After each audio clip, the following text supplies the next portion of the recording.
امام علی علیہ السلام فرماتے ہیں کہ صبر کی دو صورتیں ہیں، جو ناپسند ہو اسے برداشت کرنا اور جو پسند ہو اس کا انتظار کرنا۔ مصیبت کے وقت بھی مطمئن نظر آؤ اور مشکلات کے باوجود خوش باش رہو۔ معافی جس قدر شریف کی اصلاح کرتی ہے اتنا ہی کمینے کو بگاڑ دیتی ہے۔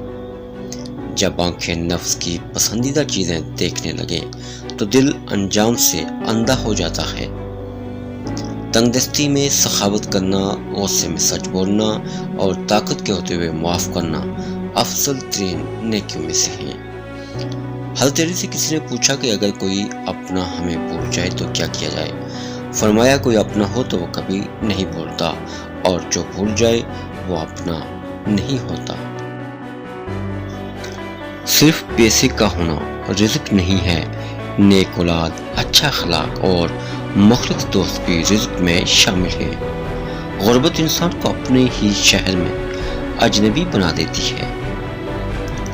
نصیحت دوسروں کے حال پر غور کرنے سے حاصل ہوتی ہے اور تمہاری تقدیر اتنی دفعہ بدلتی ہے جتنی دفعہ تم اللہ کے آگے ہاتھ پھیلاتے